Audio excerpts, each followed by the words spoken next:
सर्व वर्गीकरणाच्या विरोधामध्ये सरकारकडे इतके मागण्या आहेत आपल्या, त्या मागण्याला सोडून फक्त सर्वोच्च न्यायालयानं सुचवलं होतं की तुम्ही उपवर्गीकरण करू शकता, कराच असा काही दट्ट्या नव्हता.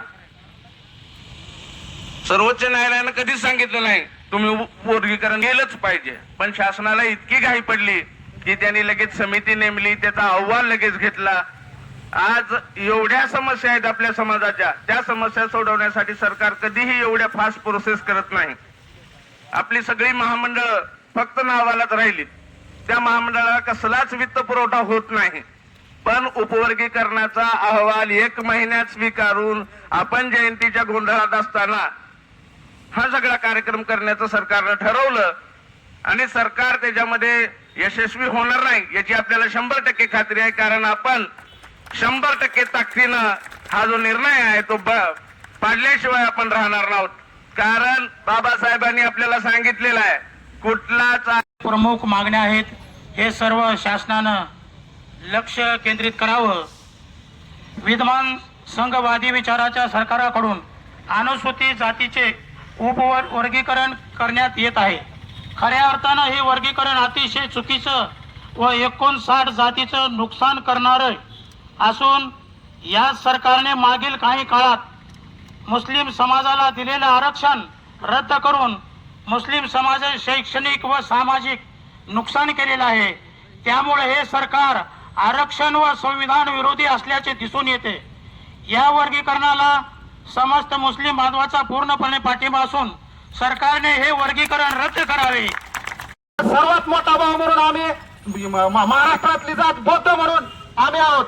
जर या जातीमध्ये बांधण्या लावायच्या असतील आणि आरक्षण संपवायचं असेल तर पहिली सुरुवात आपलं म्हणणं ऐकून आपल्या हाताशी धरून कुठली जात फुटते का हे बघण्याचं षडयंत्र देवेंद्र फडणवीस यांनी केलेलं आहे. त्या सरकारच्या माध्यमातून जे आपल्या एससी मध्ये बांधण्या लावण्याचं काम केलंय. मातक समाज हे आमचाच भाऊ आहे, परंतु मातक समाजातल्या काय सुपारी बहादर संघटना आहेत त्या संघटनाधारकांना मला सांगायचंय, मित्रांनो आपल्या समाजाचं नुकसान स्वतः आपण करताय हे तुमच्या लक्षात आलं पाहिजे.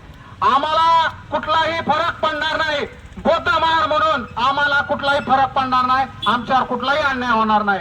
परंतु ज्या इतर छोट्या जाती आहेत त्या जातींचा आम्ही विचार करून महामानव डॉक्टर बाबासाहेब आंबेडकरांनी जे घटनेमध्ये संविधान दिलं सर्व 59 जातींना त्या जातीचं संरक्षण करणं हे आमचं कर्तव्य आहे.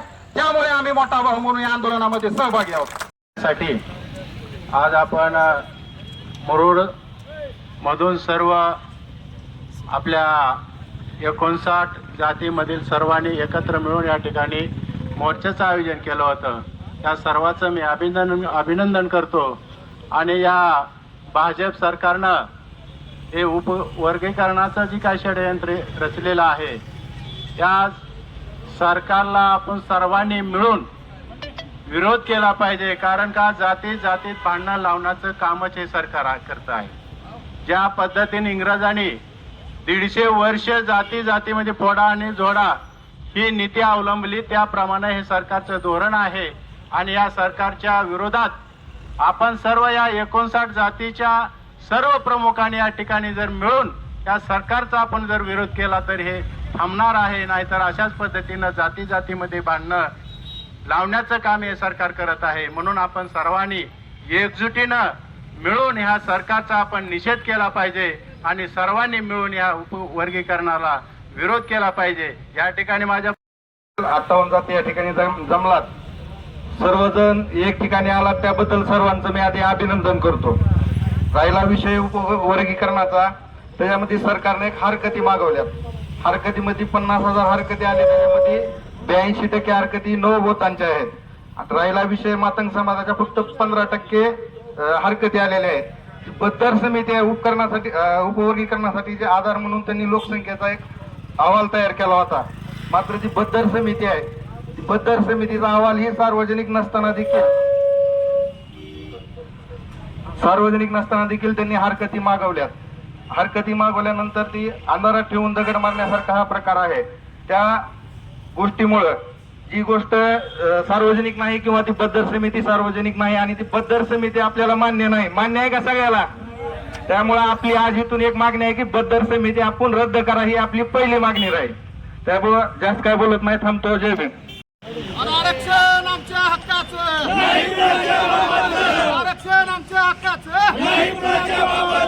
डॉक्टर बाबासाहेब आंबेडकरांचा, संत रोहिदास महाराजांचा, महात्मा बसवेश्वरांचा, राजर्षी शाहू महाराजांचा.